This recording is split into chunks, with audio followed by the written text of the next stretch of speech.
अगर आपकी फार्मेसी में 10,000 या 1 लाख की एक्सपायरी निकल आए मंथली की बेस पे, तो क्या वो कंपनी वापस ले लेती है या सारा जो पैसा डूब जाता है वो ओनर को बर्दाश्त करना पड़ता है, या फिर कंपनी अपनी कुछ पॉलिसी की वजह से उठा लेती है, या कुछ और। आज हम एक्सपायरी के बारे में एक ऐसी हकीकत बयान करने लगे हैं जो हर दुकानदार ओनर को या हर फार्मेसी वाले को पता होनी चाहिए। अस्सलाम वालेकुम, मैं बात कर रहा हूँ नुमान इजाज़, आप देख रहे हैं नौमी की आवाज़। आज की वीडियो आपके लिए इंतहाई ज़रूरी है। अगर आप फार्मेसी ओनर हैं या फार्मेसी डालना चाह रहे हैं या फिर फार्मेसी डालने के बारे में सोच रहे हैं, तो ये इस वीडियो आप लाजमी देखिएगा और पूरी देखिएगा कि जो फार्मेसी में एक्सपायरी मेडिसिन होती है, कंपनी क्या करती है, क्या वो सारा पैसा जो होता है वो एक्सपायर मेडिसिन का वो पैसा डूब जाता है या कंपनी को वापस चल जाती है, या फिर वो सारा नुकसान जो होता है वो फार्मेसी ओनर को बर्दाश्त करना पड़ता है। ठीक है, सबसे पहले देखा जाए तो कुछ पॉइंट ऐसे होते हैं जिन पे एक्सपायरी मेडिसिन वापस होती है, और कुछ पॉइंट ऐसे होते हैं जिनकी पॉलिसी होती है, रूल्स होते हैं, और कुछ पॉइंट ऐसे होते हैं जिस पे कोई लागू नहीं होता, वो ना एक्सपायर वापस होती है ना एक्सपायरी क्लेम होती है। वो क्या चीज़ होती है, किसके बारे में होती है, आए हम उसको जानते हैं। पहला पॉइंट तो ये देखना चाहिए कि एक्सपायरी मेडिसिन कौन कौन सी होती है और वो क्यों होती हैं। अगर तो आप फ़र्ज़ कर लें, मैं आपको एक चीज़ दिखा देता हूँ। मेरे पास ये सनीडी कैप्सूल है, ठीक है। इसके ऊपर जो एक्सपायरी मेडिसिन है वो 11/28 है, ठीक है। इसको आपको नज़र भी आ रही होगी, 11/28 की एक्सपायरी है।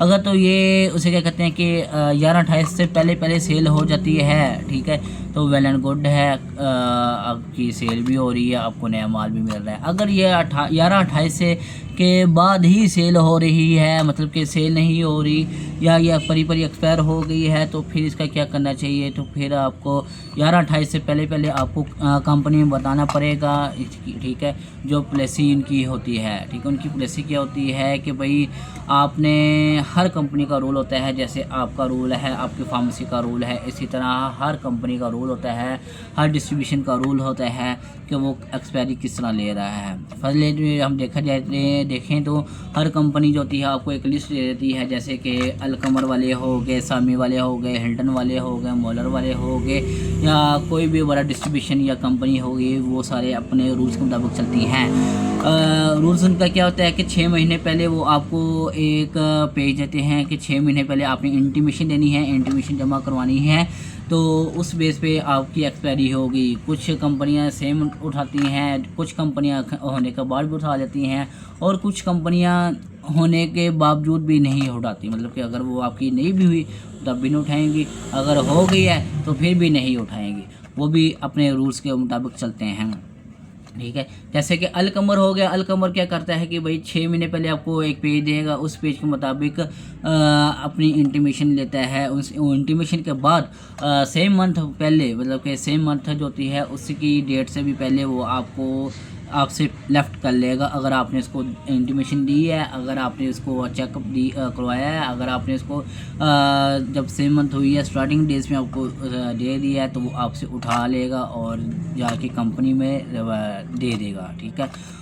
उसके दो काम करेगा, या फिर आपको वो क्रेडिट कैश देगा, या फिर उसे क्या कहते हैं वो आपको रिप्लेस में कोई सामान देगा, कोई प्रोडक्ट देगा, ऐसी चीज़ देगा जिसको आप वापस करके दोबारा वो चीज़ ले सकते हैं जो आपकी मोस्ट रनिंग आइटम है, ठीक है।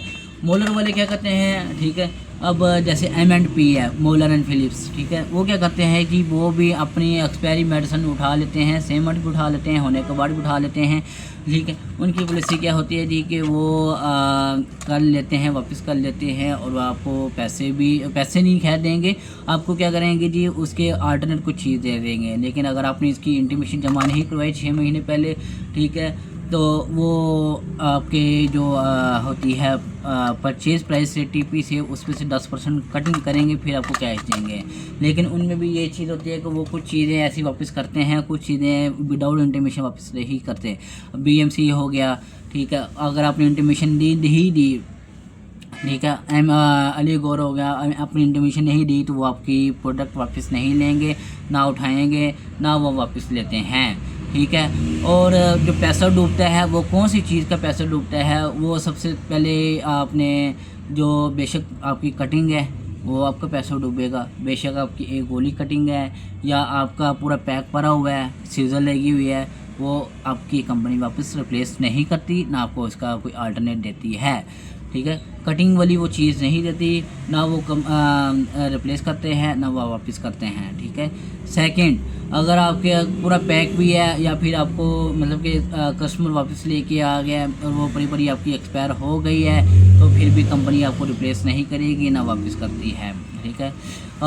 हाँ, आपने नेक्स्ट जो भी आपकी परचेजिंग होती है, जो भी आपकी परचेज़ होगी या भी जो भी आप परचेज़ कर रहे हैं या करनी है, ठीक है, उसका तरीकाकार आपने अब ये करना है कि आप उसको काबू किस तरह कर सकते हैं कि अगर आपके पास जो इनवॉइस आती है, जैसे कि मेरे पास अभी आज जो इनवॉइस आई है, ठीक है, जैसे ये मेरे पास लिखी हुई है फ़रत अली सामी की इनवॉइस है। हाँ, ये फ़रत अली सामी की इनवॉइस है। ठीक है, इसके ऊपर मेरे पास अगर देखा जाए तो बैच भी लिखा हुआ है, एक्सपायरी डेट भी लिखी हुई है, अगर आपको नज़र आ रही है। ठीक है, तो इसके मुताबिक अगर देखा जाए ये पेंटो ITP OD है। ठीक है, तो इसके ऊपर भी देखा जाए तो इसके ऊपर बैच और एक्सपायरी सेम है, मतलब कि जैसा देखा जाए इसके ऊपर जो बैच लिखा हुआ है वो लिखा है 092P002। ठीक है, 092P002 ये बैच लिखा हुआ है। इसके ऊपर एक्सपायरी में मेंशन है 1 जून 2028 और इसके ऊपर भी मेंशन है 1 जून 2028 को ये एक्सपायर होनी है। ठीक है, इन दोनों की बेस पे मैं अपना सामान रखता हूँ और यूज़ करता हूँ। अगर मेरे पास ये सामान एक्सपायर हो जाए तो मैं ये सामान कभी ही नहीं रखूँगा। ठीक है, ना मैं इसको कंपनी रिप्लेस करेगी, ना ये कुछ और सीन होगा। तो जब मैं सामान कंपनी से परचेज़ करता हूँ तो मैं इसकी बेस पे और ये इस पर जो एक्सपायरी लिखी होती है उसकी बेस पे मैं लेता हूँ और कंपनी को रिटर्न करता हूँ। अगर ये कटिंग हो जाए या फिर ये लूज़ हो जाए या चंद मेडिसिन सेल हो, मतलब कि एक गोली सेल हो रही है तो एक गोली सेल नहीं, बाकी पूरा पैक पड़ा हुआ है मेरे पास, तो कंपनी इसको ना रिप्लेस करेगी ना आपसे रिटर्न लेगी, ये बस आपके पास लॉस ही है। ठीक है, दूसरी सूरत में ये ना आपको कोई प्रॉफिट दे रही है ना आप इसे सेल कर सकते हैं। एक्सपायर मेडिसिन आप सेल नहीं कर सकते, ना आप के पास कोई रूल्स है। अगर आपको एक्सपायर करते पकड़ेंगे तो आपकी रेपुटेशन भी ख़राब होगी, सेकंड आपका नाम भी ख़राब होगा, थर्ड आपके ख़िलाफ़ कोई कानूनी कार्रवाई भी हो सकती है। इसलिए अगर आप कोई चीज़ ले रहे हैं, परचेज़ कर रहे हैं या सेल कर रहे हैं तो एक्सपायरी का लाजमी ख्याल करें, उसके मुताबिक ही आप सेल परचेज़ कर सकते हैं। तो अगर उम्मीद करता हूँ आपको आज का व्लॉग पसंद आया होगा। अगर आपको कोई जानने वाला कोई व्लॉग फार्मेसी डाल रहा है या बनाने को सोच रहे हैं, वो इस चीज़ को मद्देनज़र रख के अपनी परचेजिंग कर सकते हैं। तो अगर आपको वीडियो अच्छी लगी हो लाइक करिएगा, अगर आपको वीडियो पसंद आई हो तो कमेंट में लाजमी बताइएगा, हमारे यूट्यूब चैनल को सब्सक्राइब करिएगा। इसी के साथ हमारी इजाज़त, अल्लाह हाफिज़, मिलते हैं इंशाल्लाह नेक्स्ट व्लॉग में।